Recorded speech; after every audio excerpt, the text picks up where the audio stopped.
हिन वक़्तु मेरापुर जे सैलाबाद रोड ते एसएनआई फ्रिजन वारी दुकान जेको रिपेयरिंग वारी दुकान ते नामालूम हथियारबंदनि पारां सख़्तु हमिलो करे ऐं उन्हनि ॿिनि नौजवाननि खे रतो रत कयो वियो आहे। उन वाक़े ख़िलाफ़ संदसि वारस सरापा एहतिजाज बणियल आहिनि। अचो त उन्हनि सां ॻाल्हि ॿोल कंदासीं। उन हवाले सां उन्हनि जो वधीक छा चवणु आहे। पहिरियों हिकिड़ो वाक़ियो थियो, हुनजो फ़ैसिलो थी वियो। फ़ैसिलो थियण खां पोइ इहे जेके ॿ टे ॼणा आहिनि शैतान आहिनि, इहे ग्रुप जेको आहे हिननि अची बदमाशी कई आहे, शहर जो माहौल ख़राबु कयो आहे, फायरिंग कई वई आहे। असां पुरज़ोर अपील था कयूं पुलिस खे त असांजा जवाबदार ॿधा वञनि, ऐं पुलिस अञा ताईं ख़ामोश आहे, इंतिज़ामिया ख़ामोश आहे। असां DIG खे रिक्वेस्ट था कयूं त असांजो साथ ॾिनो वञे।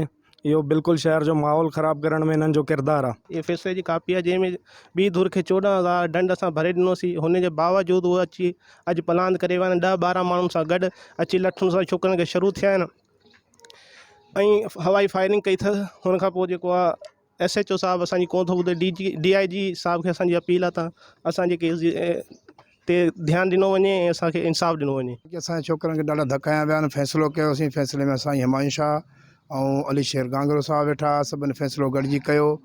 एक्सीडेंट ज़रूरी थियो, हुनजो मोबाइल भॼी पियो, भरे ॾिनोसीं। उन खां पोइ बि अॼु हमिलो कयो अथसि छोकिरनि जो। ॾाढो माना हालत ख़राबु अथसि, अस्पताल में पिया आहिनि। उनखे होश कोन्हे, हिकिड़ी ॿांह भॼी पई आहे, मथे में ॾाढा धक लॻा आहिनि। असांजी DIG IG साहब खे असांजी अपील आहे SHO साहब असांजी ॻाल्हि ॿुधे ऐं असांजी FIR दाख़िल करे ऐं उन्हनि खे ॿधे। थो वञे इहे जेको एक्सीडेंट कयो हिननि मोटरसाइकिल ते आया हुआ त जेको न पोयों मोटरसाइकिल ई फ़ैसिलो थियो। फ़ैसिले में दंड भरे ॾिनो 14,000। पोइ हुन खां पोइ वरी जेको न इहे 15-16 ॼणा आया हुआ, माना 4-5 मोटरसाइकिलनि ते फ़ैसिलो थियो। फ़ैसिले में दंड भरे ॾिनो, ठीकु आहे। हे फ़ैसिले जी कापी आहे।